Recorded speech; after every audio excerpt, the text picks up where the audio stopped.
Welcome to Words to Live By, a podcast series hosted by the Ronald Reagan Presidential Foundation and Institute. Each week, we will share some of the wit and wisdom of Ronald Reagan. In essence, words to live by, made up of radio addresses and speeches he delivered from the 1960s through the 1980s. In today's podcast, we'll honor our veterans, and you'll hear in the President's messages to veterans quite a bit on the subject of peace through strength. Going through our archives, both citizen, Governor, and President Reagan delivered many addresses saluting those who serve our country. Today, we've chosen two. The first he delivered in August 1980 to the veterans of foreign wars. The theme was peace, because in candidate Ronald Reagan's view, peace was the first purpose of American foreign policy. So in saluting the sacrifices made by veterans, Reagan is stressing that in order to protect these men and find a path toward peace, we must focus on peace through strength. He covers why he thinks American foreign policy has been working against peace and how that trend could be reversed. World peace was a major theme of Ronald Reagan's 1980 presidential campaign, and the theme seems quite fitting in light of the wars currently waged in the Middle East and Ukraine. In the second half of this podcast, we'll hear when he addressed the American people in honor of veterans 40 years ago, in 1983. Of course, this address was particularly focused on the veterans of both the Grenada and Beirut operations. But first, let's begin in 1980. Remember, it's just 3 months away from the election. He's been cast as a warmonger due to his criticism of Carter's foreign policy, and he's addressing the veterans of foreign wars. Let's listen. It has always struck me as odd that you who have known at first hand the ugliness and agony of war are so often blamed for war by those who parade for peace. The truth is exactly the reverse. Having known war, you're in the forefront of those who know that peace is not obtained or preserved by wishing and weakness. You have consistently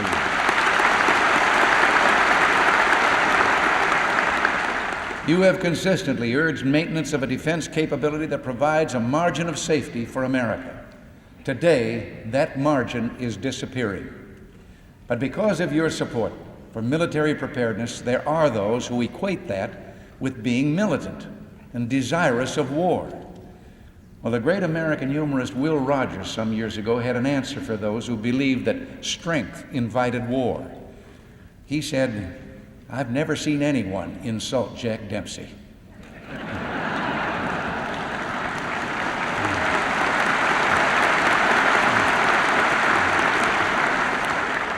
But about 10 days ago, our new Secretary of State addressed a gathering on the West Coast, and he took me to task about American military strength. Indeed, he denounced the Republican Party for pledging to restore that margin of safety which the Carter administration had allowed to evaporate. Now, actually, I've called for whatever it takes to be strong enough that no other nation on earth will dare violate the peace.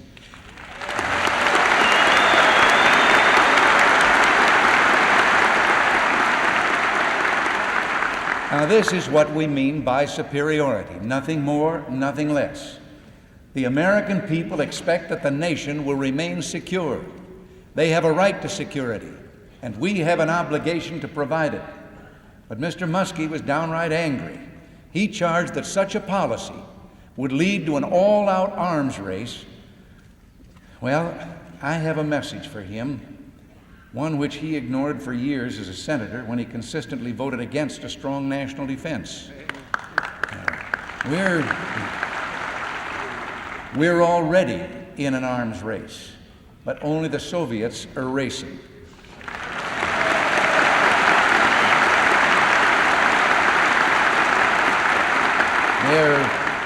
They're outspending us in the military field by 50% and more than double, sometimes triple, on their strategic forces.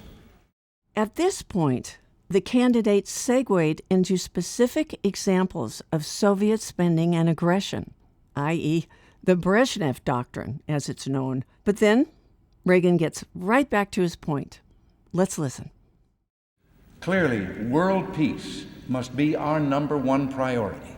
It is the first task of statecraft to preserve peace so that brave men need not die in battle. But it must not be peace at any price. It must not be a peace of humiliation and gradual surrender. Then you're going to find this interesting. He goes into a little history of military parity with the Soviet Union, all the way back to JFK. Let's listen. When John F. Kennedy demanded the withdrawal of Soviet missiles from Cuba and the tension mounted in 1962, it was Nikita Khrushchev who backed down, and there was no war. It was because our strategic superiority over the Soviets was so decisive, by a margin of about 8-1. But then, in the face of such evidence that the cause of peace is best served by strength, not bluster, an odd thing happened. Those responsible for our defense policy ignored the fact that some evidence of aggressive intent on the part of the Soviets was surely indicated by the very placement of missiles in Cuba. We failed to heed the Soviet declaration that they would make sure they would never have to back down again. No one could possibly misinterpret that declaration. It was an announcement of the Soviet intention to begin a military buildup. We'll cut to the close here. It's surprising. It's going to catch you off guard as the president transitions into another topic. We've been a refuge for the persecuted and downtrodden from every corner of the world for 200 years. Today, some of us are concerned by the latest influx of refugees. The boat people from Southeast Asia and from Cuba, all fleeing from the inhumanity of communism. We worry about our capacity to care for them. Well, I believe we must make a concerted effort to help them, and that others in the world should share in that responsibility. But let's do a better job at the same time of exporting Americanism. Let's meet our responsibility to keep the peace at the same time we maintain without compromise our principles and ideals. Let's help the world eliminate the conditions which cause citizens to become refugees.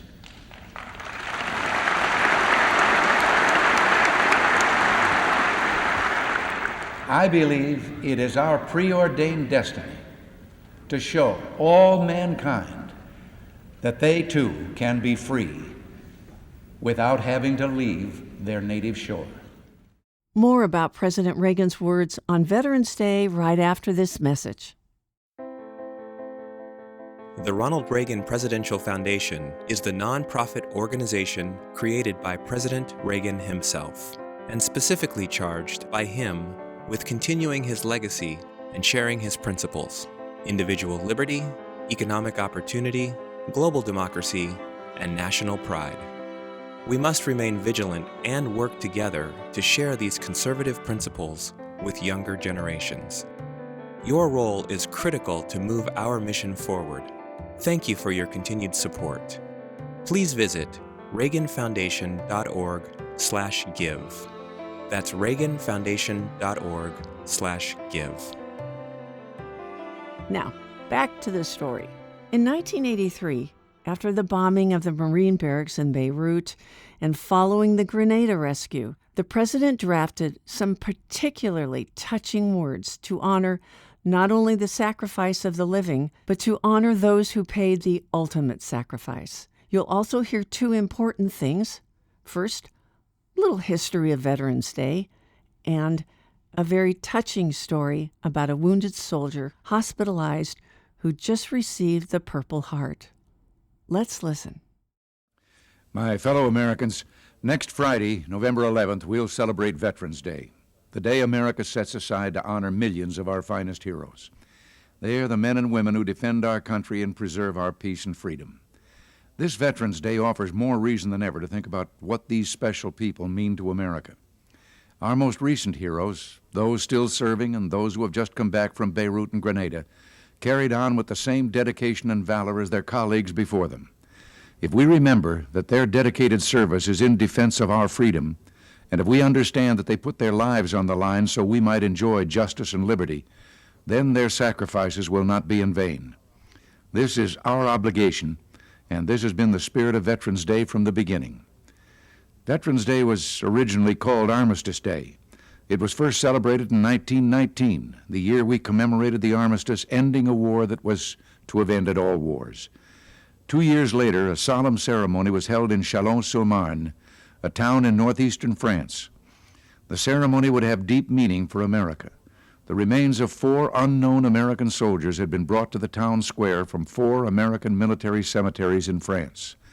An American sergeant, Edward F. Younger, placed a bouquet of white roses on one of the caskets. The American unknown soldier of World War I had been designated. After transport across the Atlantic aboard Admiral Dewey's flagship, the cruiser Olympia, our nation laid this hero to rest in Arlington National Cemetery on Armistice Day, November 11, 1921. 62 years have now passed. Millions of people from every corner of the world have come to the tomb of the unknown soldier to pay their respects to America's fallen heroes. The First World War did not end all wars. The assault on freedom and human dignity did not end. Our nation has laid to rest too many other heroes. From Guadalcanal and Omaha Beach to Mig Alley and Pork Chop Hill, from Khe Sanh and the Ashaw Valley to Beirut, America's best continue to give of themselves for us and for freedom-loving people everywhere. Yes, veterans have given their best for all of us, and we must continue to do our best by them. Today, I reaffirm my determination to obtain the fullest possible accounting for our Americans missing in Southeast Asia. The sacrifices they made and may still be making, and the uncertainty their families still endure, deeply trouble us all. We must not rest until we know their fate. Our hearts turn also to our disabled veterans. Their sacrifices and hardship endure every day of the year. A compassionate government will show them that we do remember and honor them. We will meet their special needs. In particular, there is no substitute for caring, quality health care, and that care will be provided. Yesterday, I had the opportunity to visit Camp Lejeune, North Carolina. I went there to pay tribute to the many who gave their last full measure of their devotion. They kept faith with us, and indeed they were heroes. Where do we get such brave young Americans? And where do we get those that came to their aid? The Marines in Beirut who witnessed an unspeakable tragedy and returned to their posts with the same dedication and even greater resolve. The air crews working around the clock, the Army doctors performing medical miracles, and the sailors helping in countless ways. Such men and women can only come from a nation that remains true to the ideals of our founding fathers. I also met with families and friends of those who lost their lives. I share their sorrow, and they have my prayers as I know they have yours. These brave men protected our heritage of liberty. We must carry on. I believe we can and will. The spirit and patriotism that made America great is alive and well. There was a brief ceremony in a hospital ward of Fort Bragg, North Carolina last week that showed what I'm talking about. News photographers were taking pictures of soldiers who had just been awarded Purple Hearts and other decorations for valor. One wounded soldier, Private First Class Timothy Romick of the 1st Battalion, 75th Rangers, wearing a Purple Heart and a combat infantry badge on his pajamas, interrupted the photographers. He said, "Wait a minute." And he pulled out a small American flag. This young Army Ranger put the flag above his decorations, and then he said, "Okay, you can take your pictures now, because this is what I'm proudest of." Each time our nation has called upon our citizens to serve, the best have come forward. Words cannot express our gratitude and admiration, but we can and should take the opportunity on this Veterans Day to remember their gift to us. When you see one of our young men and women in uniform on the street or someplace, how about a smiling hello and maybe a thank you? Veterans know better than anyone else the price of freedom, for they've suffered the scars of war. We can offer them no better tribute than to protect what they have won for us. That is our duty. They have never let America down. We will not let them down. Until next week, thanks for listening, and God bless you. Thank you for listening. For more information on the Ronald Reagan Presidential Foundation and Institute, including information on how to become a member, information on upcoming exhibits at the Reagan Library, or more information on the legacy of President Reagan, please visit reaganfoundation.org. And don't forget to like and follow the Reagan Foundation on all social media platforms.